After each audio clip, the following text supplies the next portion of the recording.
ሩሲያ የወታደራዊ ሳተላይቶችን ኢላማ ውስጥ አስገብታብኛለች ሲል የእንግሊዝ ጦር ኃይል ምሬቱን ገልጧል።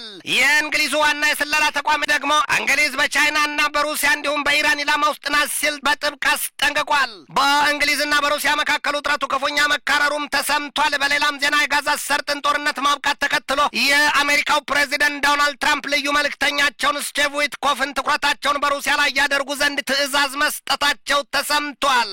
ይህንኑ ርዕሰ ጉዳይ በዓለም አቀፉ ትንታኔ ዘገባችን መርጠን ተመልክተነዋል። ከትንታኔ ዘገባው ጋር ትዕግስቱ በቀለ ነኝ። የእንግሊዙ የደህንነት ተቋም የሀገሪቱ ፖለቲከኞች በቻይና በሩሲያና በኢራን እየተሰለሉ ናቸው ሲል በጽኑ አስጠንቅቋል። የእንግሊዝ የደህንነት ተቋም የሀገሪቱን ሁለንተናዊ ሉዓላዊነትና ክብር ለማስጠበቅ የተቋቋመ መሆኑን ይነገራል። ታዲያ አሁን የሩሲያ የኢራንና የቻይና የስለላ መረቦች ከሸረሪት ድር በላይ የተወሳሰበ የስለላ ክንፋቸውን ዘርግተውበታል ሲል ነው ያስጠነቀቀው። ተቋሙ ለእንግሊዝ ፓርላማ በሰጠው ጥብቅ ማስጠንቀቂያም የቻይና የሩሲያና የኢራን ሰላዮች የእንግሊዝን የሉዓላዊነትና የዴሞክራሲ መሰረት ለማጥፋት አቆትመውና በክረው መቆማቸውን የገለጠው የእንግሊዙ ዋና የደህንነት ተቋም ቃል በቃልም ይህንን ያለው ቻይና፣ ሩሲያ፣ ኢራን ስፓይስ ትራይንግ ቱ ኤሮድ ዘ ፋውንዴሽን ኦፍ አወር ሶቨርኒቲ ነው ያለው። ጉዳዩ በስለላው ዓለም ተጠቃሽና የተራቀቀ ስሌት አላት ለሚባልላት በቀድሞ መጠሪያዋ ታላቋ ብሪታንያ ወይም ግሬት ብሪቴን አሊያም በኢትዮጵያኑ እንግሊዝ በጣሊያኖቹም እንግልቴራ ይሏታል። ታዲያ ለዚያች ሀገር ይህ አሁኑ የሩሲያ የቻይናና የኢራን የስለላ መረብ መዘርጋታ ሳጎርጓሪ ዘንዶ ያወጣል፣ የሰው ፈላጊ ራሱን ያጣልን ያደርጋታል ነው የሚባለው። በእንግሊዝ ወይም ዩናይትድ ኪንግደም የሀገር ውስጥ የደህንነት አገልግሎት M25 የሀገሪቱን ዴሞክራሲ አንኮታክቶ ለመጣል ከሶስቱ ሀገራት የስለላ ዘመቻ ታውጆባታል ሲል ነው የሀገሪቱን ፖለቲከኞች በጽኑ ያስጠነቀቀው። የእንግሊዙ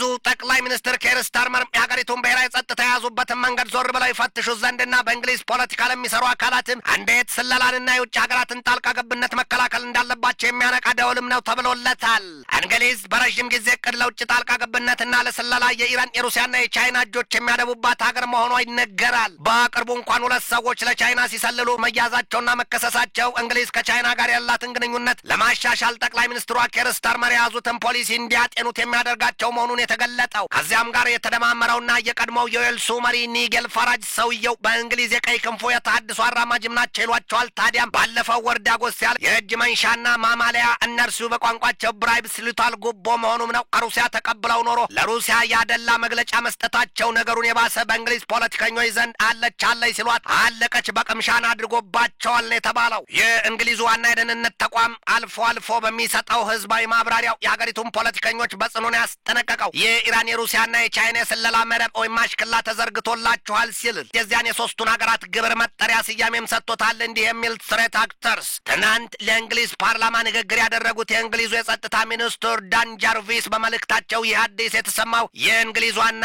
የደህንነት ተቋም ማስጠንቀቂያ ሪፖርት መንግስት በሀገሪቱ ብሔራዊ ጸጥታ ላይ የተቃጣውን የስለላ ስጋት አብጠርጥሮ የደረሰበትና የሰጠውን ምላሽ አጠቃላይ ዝግጅቱና ጥንቃቄውንም የሚያሳይ ነው ሲሉ ነው በአጽንኦት የገለጡት። በእንግሊዝ የደህንነትና የጸጥታ ተቋም ዋና ዳይሬክተሩ ኬን ማካሉም ባስተላለፉት መልእክትም እያንዳንዱ ይህንን መመሪያ የማስጠንቀቂያና ደውል በጥልቀት ተገንዝቦ በእንግሊዝ ዴሞክራሲ ገንቢና ወሳኝ ሚና መጫወት አለበት።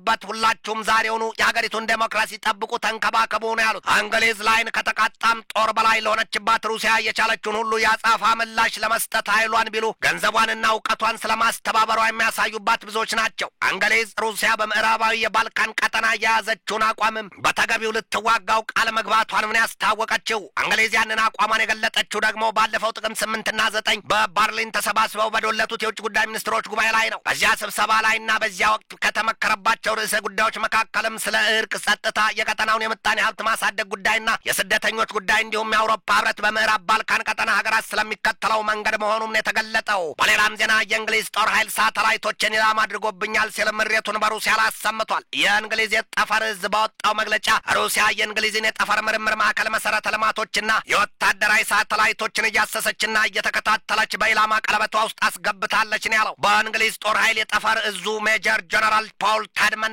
ከቢቢሲ ጋር በነበራቸው ሰፊ ቃለ ምልልስ ሩሲያ በእንግሊዝ ሳተላይቶች ላይ የማይታለፍ መጋረጃዋን ጋርዳለች ነው ያሉት። ታዲያም አሁን በቀጣይ የዚያን መሰሉን የሩሲያን የተጠላለፈና የተራቀቀ ስሌት በምን መልኩ መፍትሄ መስጠት እንደሚቻል መፍትሄ ያለ ሲሉ ነው ድምጻቸውን ያሰሙት። ሰውየው የኋሊት መለስ ብለውም ያኔ እንደ አውሮፓኑ አቆጣጠር በየካቲት 24 2022 ሩሲያ ዩክሬንን በወረረችበት የማግስቱ ቀናት ጀምሮ በመላዋ ዩክሬንና የአውሮፓ ሀገራት መረጃ የሚመግበውን የኢንተርኔት ገመድ ሩሲያ ጥቃት እንደፈጸመችበት አስታውሱ ነው ያሉት። ሩሲያ ያኔ ያኔ ጥቃት የፈጸመችበት ያ ትልቁ የአውሮፓ የኢንተርኔት ትብት ቪያሳት ካሳት ወይም ሳተላይት ሲሆን ሩሲያ ከዚያን ጊዜ ጀምሮ የሳይበር ጥቃቷን አላቆመችም ምን ያሉት የእንግሊዝ መንግስት ከሩሲያ መንግስት ጋር ባለው የቀደመ ቂምና ቆርሾ በሩሲያ ላይ እምነት የለውም ነው የሚባለው። ለዚህ ደግሞ እንደማሳያ ሩሲያ እስከ 135,000 ዜጎቿን ለብሔራዊ ውትድርና አገልግሎት መጥራቷና ማስከተቷ ለምንድነው ሲል የእንግሊዝ የመከላከያና የደህንነት ተቋም ስጋት እንደገባው መግለጹ አንደኛው ነው። ሞስኮ በጦር ኃይሉ ዘርፍ ከበረታባት የምዕራባኑ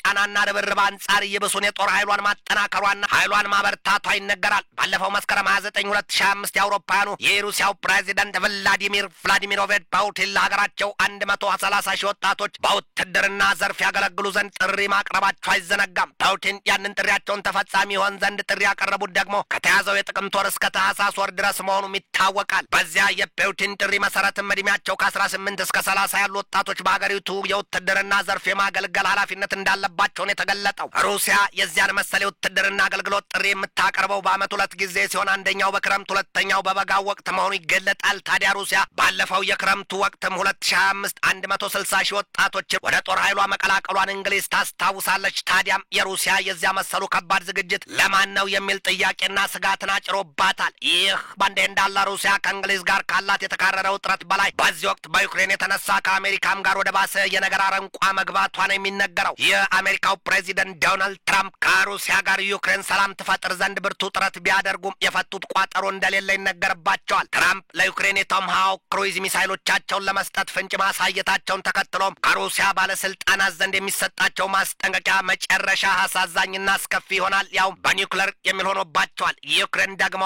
ያንን የአሜሪካ ስሪቱን ቶማሃውክ ክሩይዝ ሚሳይል ማለት ነው የ2500 ኪሎ ሜትር ተምዘግዝገው ድባቅ የሚመታውን ያንን ጦር መሳሪያ ለማግኘት ዩክሬን ድንጋይ የተጫነው ጨፈቃ መስላና ጭብጥ ኩርምት እያለች የለማኝ አሳዛኝ ሆና ቀርባለች ነው የሚባለው። የአሜሪካው ፕሬዚደንት ዶናልድ ትራምፕ ያደርጉት ቢቸግራቸው የጋዛ ሰርጥን ጦርነት ካበቃን ከዚህ በኋላ ሲሉ ልዩ መልእክተኛቸውን ስቲቭ ዊትኮፍን ፊታቸውንም ትኩረታቸውንም ወደ ሩሲያ ያደርጉ ዘንድ ትእዛዝ ሰጥቷቸዋል ነው የተባለው። እውን ግን ትራምፕ ራሳቸው ከፑቲን ጋር ፊት ለፊት ተገናኝተው ያልቋጩትን የሰላም ሀሳብ ወዲያም በጦር መሳሪያ ዛቻና ማስፈራሪያ የሚሆን በማዕቀብና በቀረጥ ያሳበጡትን ያሞጠሞጠባጭ አሁን በዊትኮፍ ሐዋርያዊ ተልእኮ ሊያሟሽሹት ወይስ ሊያፈርጡት ጥያቄ ብቻ ነው። ትንታኔ ዘገባውን ስናዘጋጅ በዋቢነት ጃፓን ታይምስን፣ ዩሮፒያን ፕራቭዳን፣ ጄሩሳሌም ፖስትን፣ አሮስ ሸቫን፣ ሃሬትስን፣ ዩሮፒያን ዌስተርን ባልካንስን፣ ዘ ኮንቨርሴሽንን፣ ኢንዲፔንደንትን፣ ሬውተርስን፣ ኢራን ኢንተርናሽናልን፣ ፍሪደምን፣ ዲፌንስ ኤክስፕረስና